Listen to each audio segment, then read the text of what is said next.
you don't want to alienate people who are openly your friends by going nuts in your crackdowns on mild Nuts is the pushback right on word. anything related to Israel. Now you take it.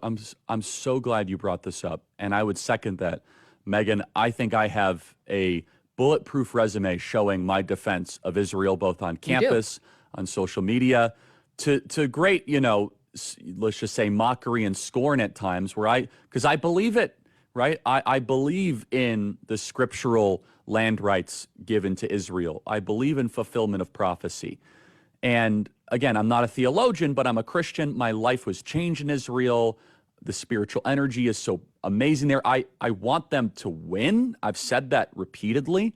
Same. And however, Megan, you're hitting on something very potent and important. Now, let me first say, I don't want to judge an entire group, because there's been many people in the pro-Israel world that have been very sweet, very kind, very nuanced, very Charlie, you're with us. You don't have to agree all the time. However, and I will say this, the behavior by a lot, both privately and publicly, are pushing people like you and me away. Not like we're going to be pro-Hamas, not like we're going to, but we're like, honestly, the way you are treating me is so repulsive. I have text messages, Megan, calling me an anti-Semite. I am learning biblical Hebrew and writing a book on the Shabbat.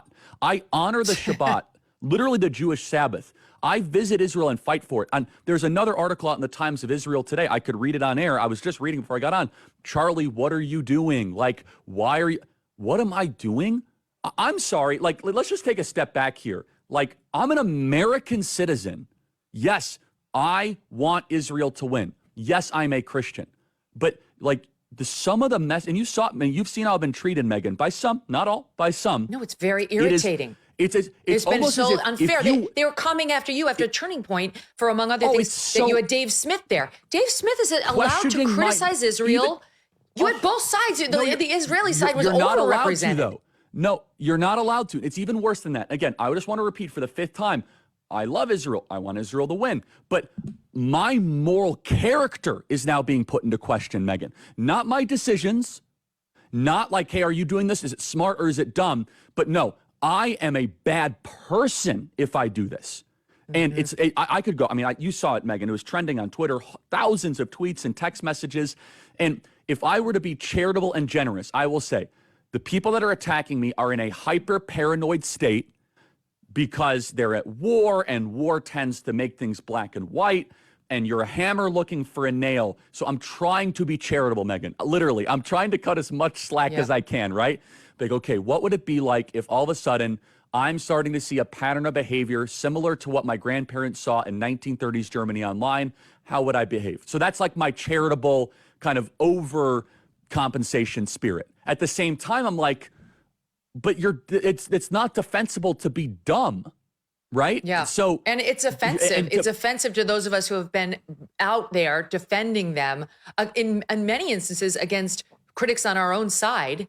And now you have a couple of comments like, well, what about this? Well, has it gone on too long? Like, is it time to wrap it up? And the thing about Epstein is just so bizarre. I don't know who he was an agent for. It might have been Israel or an asset, or it might have been nobody. Yeah. But we're allowed to speculate about that. It's there's some rule. You can't go there when it comes to Israel. Well, you and I believe that we're Americans and Americans first, period. End of story. We are citizens of this nation, okay?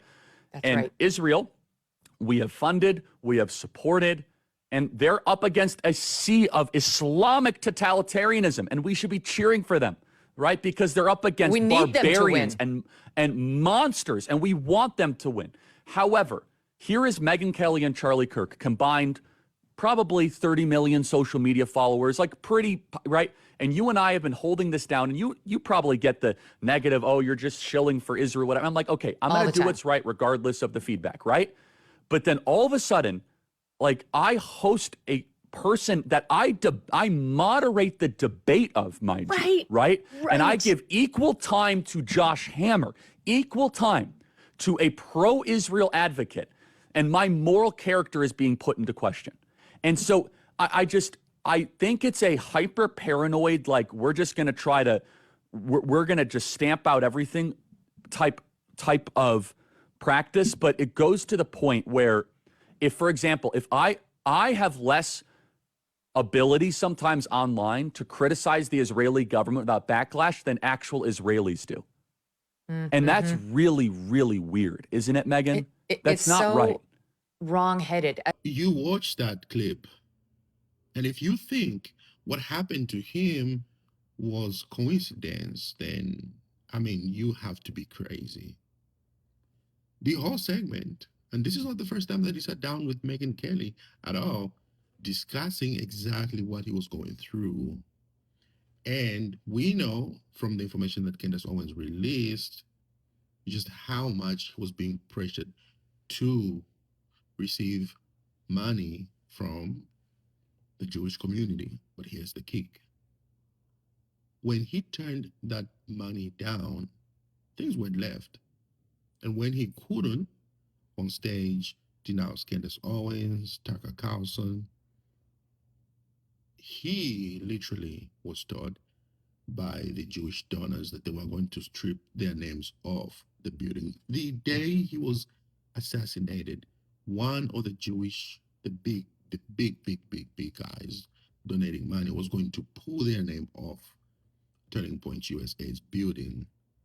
But when they heard that he just got shot, they said, oh, never mind, just keep the name on there.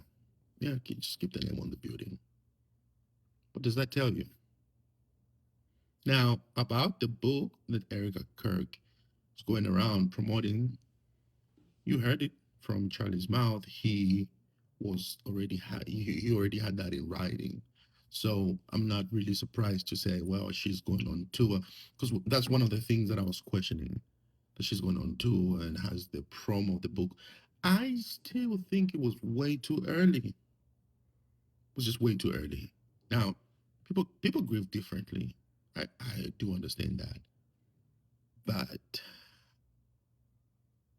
it's just been a few months. You know, maybe something sentimental that she wants people to listen to and read to the last words of Charlie, but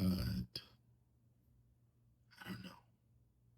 The whole thing, just all the ties to Israel, is crazy.